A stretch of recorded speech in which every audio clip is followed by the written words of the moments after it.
Sometimes you want to have a static variable that's only static for the current thread. This means if you spawn a new thread, the static variable won't contain any value.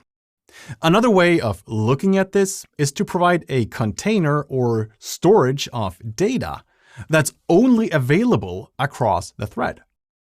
Given that the task is an abstraction on top of threading, a ThreadLocal variable may not work as you'd imagine. The idea of a ThreadLocal variable is that the value is available for the given thread.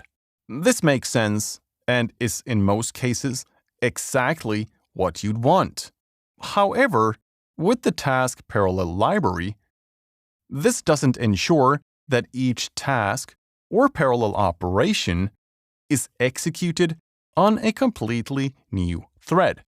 This means that the thread static values may be available in completely newly spawned asynchronous operations. Because internally, the task parallel library will reuse already existing threads. Let's see how this works in action. To create a ThreadLocal variable, we can use the generic class ThreadLocal of t. The type parameter defines what type of data that you'll be storing for the thread. You can use the value property to set the current value. This means that this value is now attached to the thread that sets the particular value. The ThreadLocal class will keep track of all the threads that have set values on it. This here will be rather interesting to explore. Let's jump over to Visual Studio and introduce a ThreadLocal variable of a nullable decimal. We can now grab the current value, assuming that this runs on a new thread for each parallel iteration. This should always be null. Then we'll set the value to the result of the compute invocation. Let's also make sure that the degree of parallelism is set rather low. This will make it easier to follow the execution. If you set a breakpoint in the parallel for loop, we can inspect what happens when this code executes. The first time we reach the breakpoint, obviously, value is going to be null. As we run the next iteration, it seems that this value is still null. What do you think happens now that we execute this a third time? The ThreadLocal storage now has a value. This proves that the task in the task parallel library will reuse a thread that was previously completed. It also means that you can't trust data inside your ThreadLocal variables and assume that you're on a unique thread when using the task parallel library. As an alternative to ThreadLocal, there's another type called AsyncLocal. This provides a container that enables you to store data that's available through an entire asynchronous process. Now, this sounds a little bit more like what we'd be after in a situation where we use the task parallel library. If you just change ThreadLocal to AsyncLocal, as well as max degree of parallelism to 1, and run the application again, you can see that each iteration will have the previous value from the previous iteration. What do you think's going to happen if we change the anonymous method to an asynchronous anonymous method?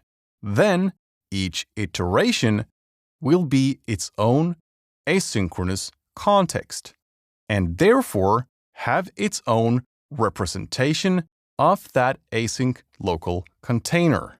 To make it even more interesting, what do you think is going to happen if you set an initial value right before the parallel operation?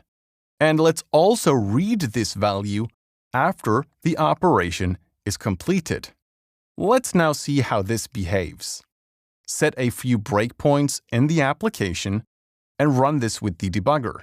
Now, each time you enter the asynchronous anonymous method, the initial value of the async local variable will be what you set right before the parallel operation. Each parallel operation is then trying to updating the value. As you see, if you step over the call to compute, the value in the async local variable was updated. But if we now release the debugger, you can see that after the parallel operations completed, the async local variable is back to its original value, which we set right before the parallel operation started.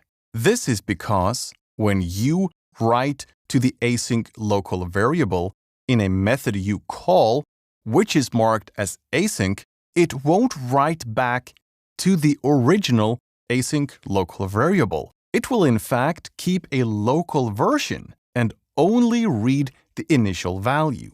I'd suggest that you experiment with this and try to introduce a chain of asynchronous or parallel operations and see how the async local variable behaves. This is extremely powerful and allow you to specify a container of values that's only local to your asynchronous context. It's important to understand the limitations of the ThreadLocal as well as async local variables. If you need to apply these in your applications, now you won't be surprised when you see how they work in the real world.